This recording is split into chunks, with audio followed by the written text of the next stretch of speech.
up. He makes the catch. Are you kidding me?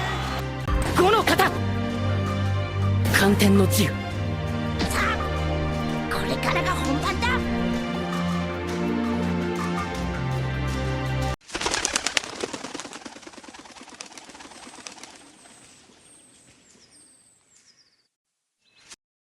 Welcome to the 3Cast, where we discuss the three biggest topics in pop culture: sports, video games, and anime. Thursday Night Football's game was very entertaining between the Packers and the Commanders. A very lopsided, one-sided game, but we'll get into the details later. The final score ended up being 27-18 Packers, and it wasn't even close. So before we get to anything talking about the game, let's discuss a interesting stat that I found out before the game even started. So, since Brett Favre has played for the Green Bay Packers in 1992, including Aaron Rodgers, the Green Bay Packers have won 15 divisional titles in the last 25 years. And they have been the number one most winning team in points per game. They are second in playoff wins and division titles since the Brett Favre era. Dare I say, with stats like that, no team has ever put up numbers like that. Dare I say, Green Bay Packers, number one team in the NFL history? I don't know, but the numbers aren't wrong. Let's not forget that the Green Bay Packers have won the first 2 Super Bowls in NFL history. That says a lot.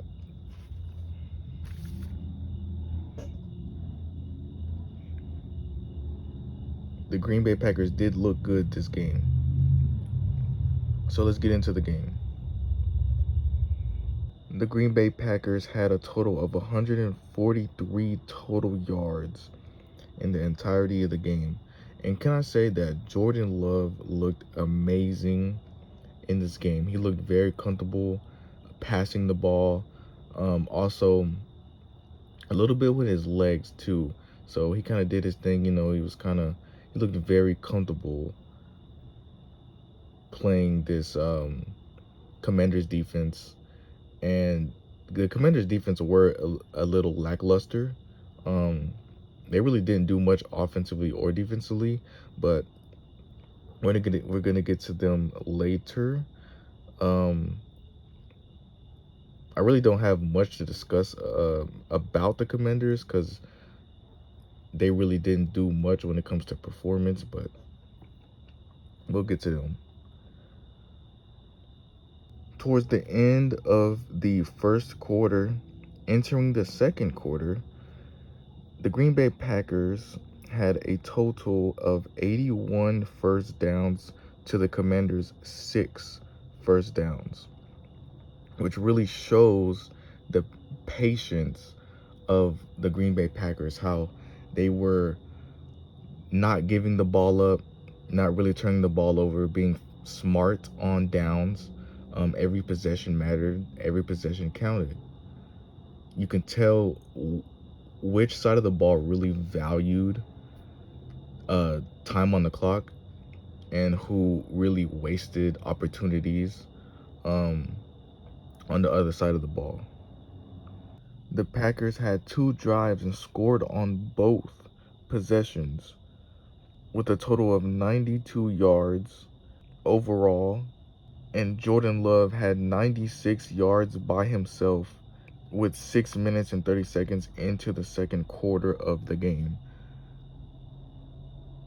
That is insane, and it really just shows how the Green Bay Packers took advantage of pretty much the lackluster or lack thereof of the Washington Commanders defense. It just wasn't there. They couldn't find answers. And it's very interesting when you think about it. The Commanders are the oldest team in the NFL, playing the Packers, who are the youngest team in the NFL. So, that's a very interesting stat that might have played a big difference when it came to the overall outcome of the game. You just have a very fresh team versus a very, you know, older team. But you would think because they're older, they might be, well seasoned, very seasoned. But when you look at the Commanders' track record, when it comes to, games they've won, playoff games they probably appeared in, it's not really that good. They've never been a really good team ever. So I'm really not surprised that the outcome of the game came like this. Um, and also, Green Bay definitely are playoff contenders when it comes to making the playoffs. Like I said, they've always, another interesting stat about the Green Bay Packers is they usually always make the playoffs. They're always in the playoffs in some way, some sort of way. How far they get, I mean, that really depends on how they play and what they do at that time.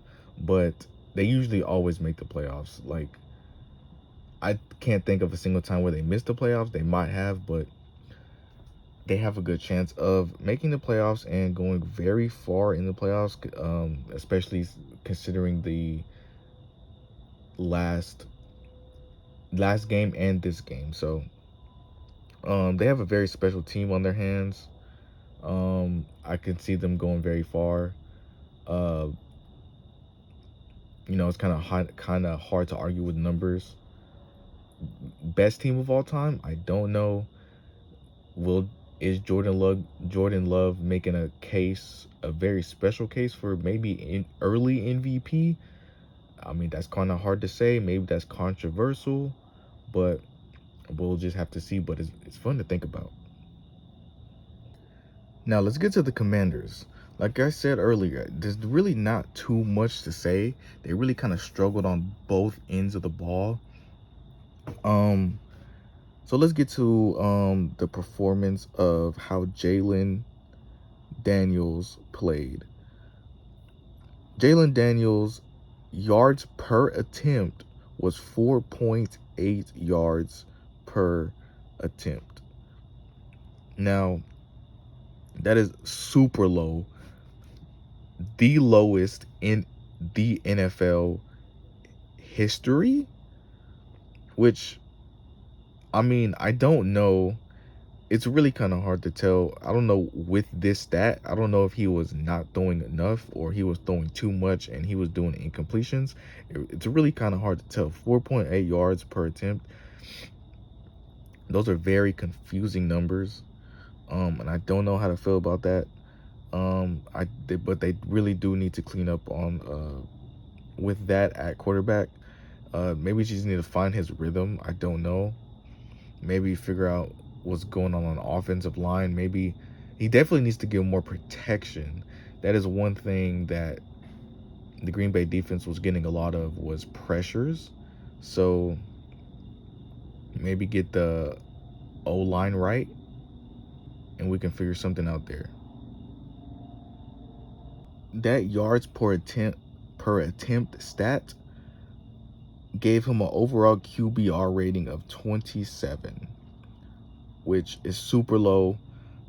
Probably the lowest ever in the NFL. Well, maybe not ever in the NFL, but definitely the lowest so far this season out of 2 games. But the QBR stat, it's not something that you should like take to heart. Like, it's not like an overall stat that I would say solidifies your performance in the game, because the people like to abuse the QBR stat, like it's something that is the end all be all when it comes to the way that a player performed. But it does hold weight, and it is a stat to look out for. And it just so happens that Jalen Daniels is just, one of the lowest right now, and maybe he can clean it up. Don't really know, but we're just gonna have to see. He also had 17 rushing yards on the ground, so he tried to get something going there, but 17 is too low. Like I said, this defense was stopping him way too much, so I could see how the pressure was getting to him. He probably couldn't get nothing going on the ground. Nothing in the air, nothing on the ground was going for him. And it looks like the run game as well that was not going as well for them either. Defense was just too much. Overall, he threw in the air a total of 200 passing yards, only completing 57% of his passing yards, which is, a little bit below average, which, a lot below average, which contributes to his 4.8 QBR rating. Excuse me, his 4.8 passer rating and his QBR rating of 27. Yeah, this game was just not going well for them. They just need to find an identity, and they need to stick to that.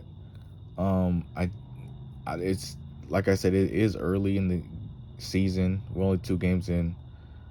But they just need to find their own identity, need to find who they are, and maybe, they can just, clean their game up. I don't know. It's not like they made too many mistakes. No team on each side of the ball had a fumble, had an interception, but, the Commanders just underperformed, excuse me. And they just need to find themselves. They need to find who this team is, their identity.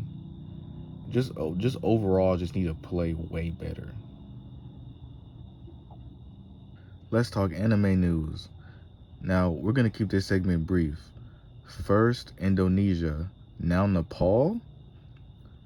It seems like Nepal has joined Indonesia's rebellion against the government. Now, we're not going to make this about politics, because that's the last thing I want to do. This is not a politics channel. But I do want to talk about the recent surge of influence when it comes to anime, because I remember just a couple of years ago when anime was never even thought of as being cool, as being like part of like a union, if you want to say. But it has blown up in popularity around the world, and it shows. And One Piece is, arguably one of the biggest IPs, ever in the world. And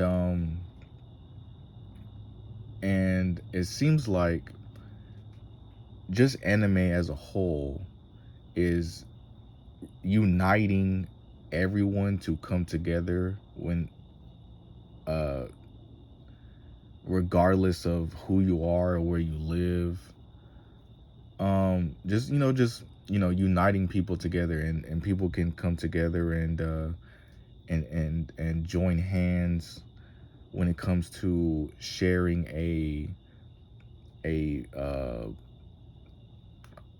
I want to say like sharing the same, I don't know how to explain it. Coming together. I don't know. I can't find the words for it. coming together, uniting, banding together. I don't know how to explain it, but it seems like that uh, the flags all across the world are One Piece specifically, which I'm not surprised. Like I said earlier, it's the biggest, one of the biggest animes in the world. It's also the longest running. So, but it's it's kind of uh, it's kind of amazing to see the impact that anime has across the world, different cultures, um, different versions of life. Regardless of who you are, you can come together and enjoy, something that that you like, that other people like, that you can bond over, make friends with, have something in common. That's the word I was looking for earlier, that I will stumble over.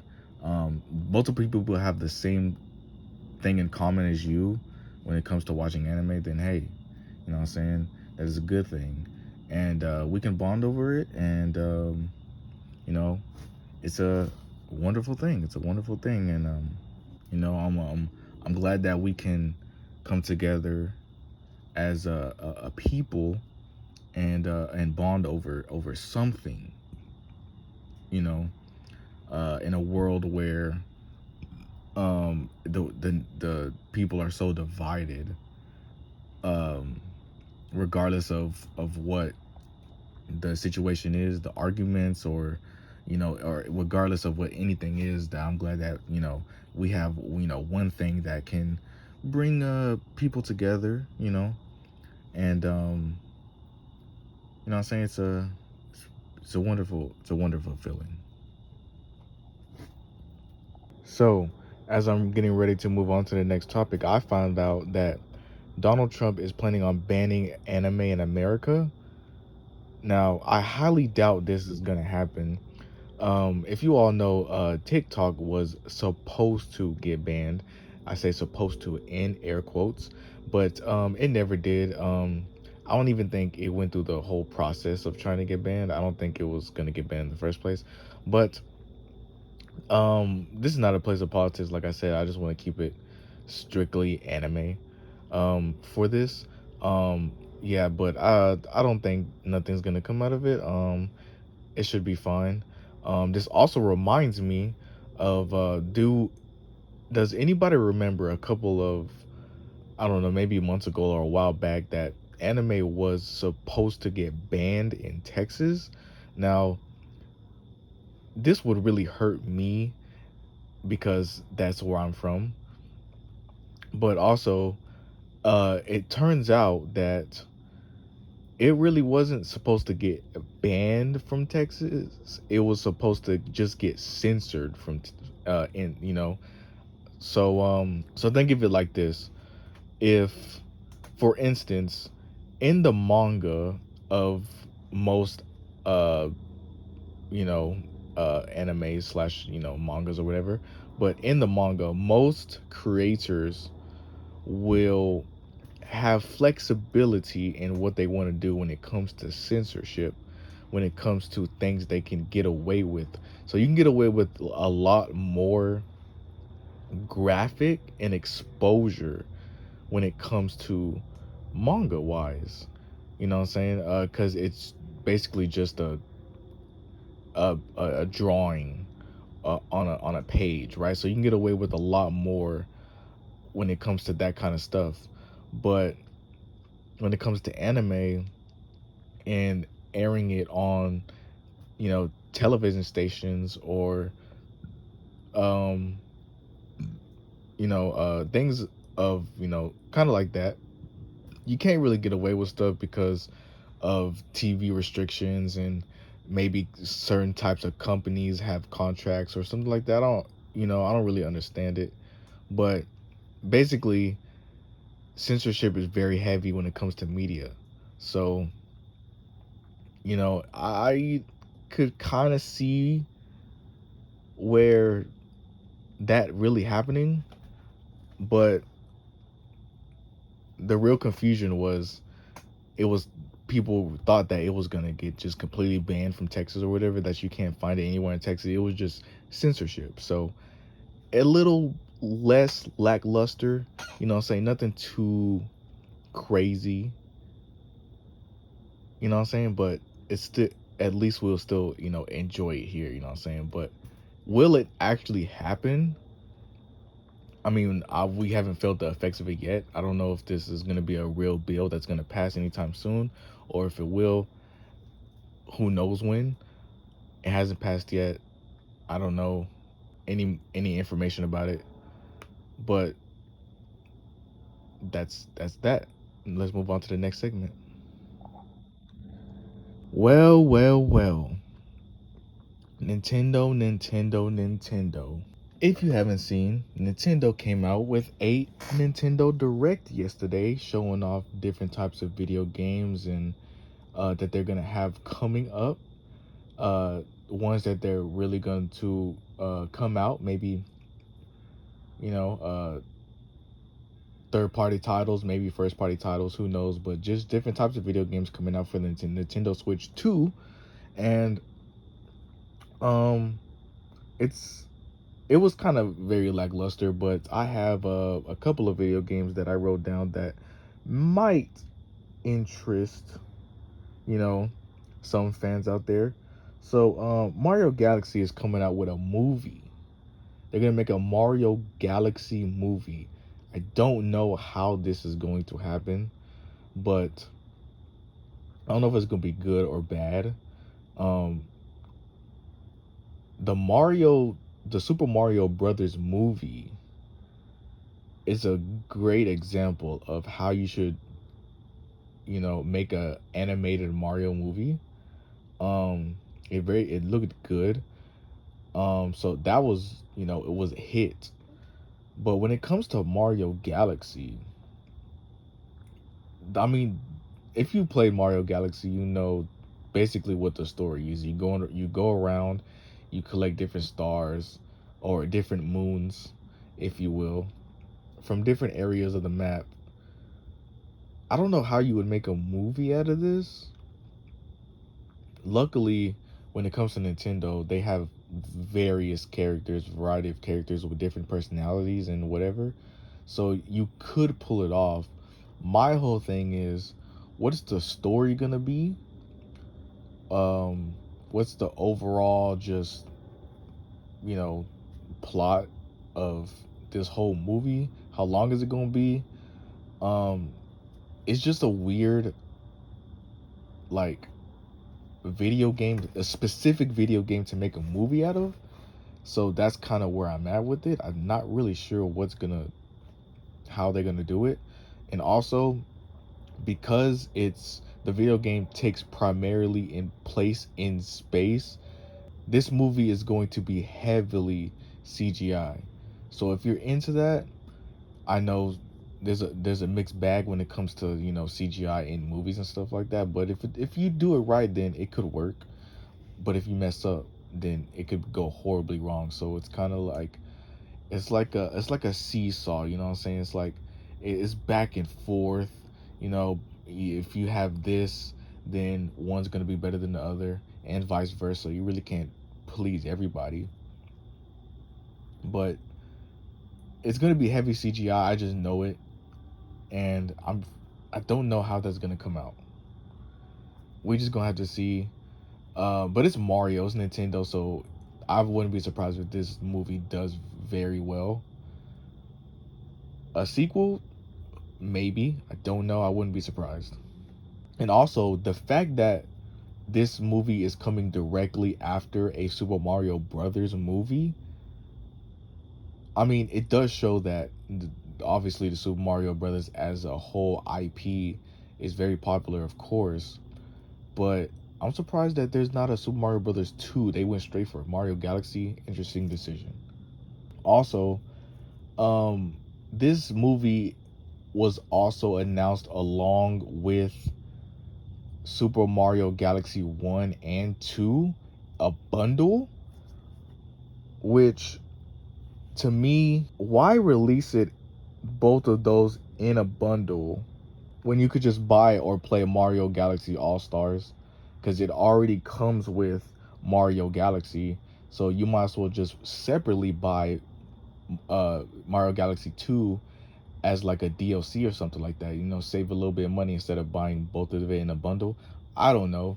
It's Nintendo. It's the way they do things. They like to bundle things up, make things seem too good to be true for whatever you're gonna buy. So just go ahead and buy Mario Galaxy 3D All Stars. You'll save a bit of money. Just get Mario Galaxy 2 separately as a digital content and you'll be fine. Also, they announced a new Mario Tennis game and a new Yoshi's Mysterious Book. Let's just move on. So this is interesting, and I don't know if it will work. A Pokemon game with Animal Crossing elements to it. Now, you take the one of the biggest, if not the biggest IPs in the world, Pokemon, and you make it into a, not necessarily a crossover game, but you make that game into Animal Crossing. It's a very interesting concept. Animal Crossing held down 2021 during COVID, right? So I could see, some people having an attachment to Animal Crossing just because that was the only game they could play for like almost 2 years. So, and that game was very, it got popular because of the pandemic and the lockdown. So that game really did blow up. But the fact that they're crossing it with a Pokemon, I just don't know how that would work. I'm not even going to speculate on how that would work. I mean, that's all you can do is speculate. But I'm really interested in how you're gonna do it. So, like, are you gonna just be? Are you still gonna play as trainers? And Pokemon are gonna be like secondary characters in the field working, or are you just gonna be the Pokemon itself and walk around as the little, you know, walk around as a little Pokemon or something like that? I don't really understand how that's gonna work.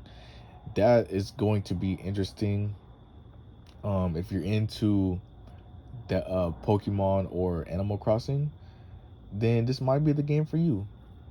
Also, for you Resident Evil fans, and I know there's a lot of them out there, Resident Evil 7, 8, and 9 are going to be on the Nintendo Switch too. And here's why I have a big problem with that. I don't think the Switch 2 is going to be able to run any of these Resident Evil games. I don't think it's going to be powerful enough. It doesn't have the hardware. And I don't know why Nintendo is trying to treat the Switch like it is a console. It is not a console. It is a handheld device. It is not meant for first party games. And we've seen that with Cyberpunk 2077. Cyberpunk 2077 was already running, I wouldn't say super bad, but it was already very glitchy when it came to running it on last gen hardware like PS4 and Xbox One. And it had like very glitches. It was very, very bad. You can tell within the cutscenes it was very choppy. You had characters and background characters, NPCs disappearing out of nowhere. And that was on last gen consoles. And so that was already bad. And Nintendo is trying to put a first party heavily graphic game on their Switch 2, and I don't think it's gonna work. The Switch 2 does not have hardware compatible with consoles like the PlayStation 5 and the Xbox Series S/X. I don't even think it's on par with the Xbox Series S, and that's the cheaper version of the X. So I don't think that is gonna happen. Same with eventually when they come out with GTA 6. I don't think GTA 6 is gonna run anywhere any type of smooth when it comes to on the Switch 2. So yeah, that's I don't trust it. The Switch 2 is not powerful enough. But let me know if you what you took from the Nintendo Direct. Did you watch it? Did you enjoy it? What was your favorite games to come out of it? Those were just my quick jot notes that I took from it. That's what I got from it. So, um, well, that's gonna be it for the podcast. Just a quick side note, a little quick update on what's going on with my manga. I am currently super duper close to finishing the chapter 2 of the manga. So, and that will be hopefully dropping maybe in a couple days, if not sometime next week. So, look out for that. Link will be in the description to read the first chapter. Um Hope you enjoyed. I would appreciate it if you gave it a read. Let me know what you think. Any feedback is welcome. This has been the 3Cast, signing off.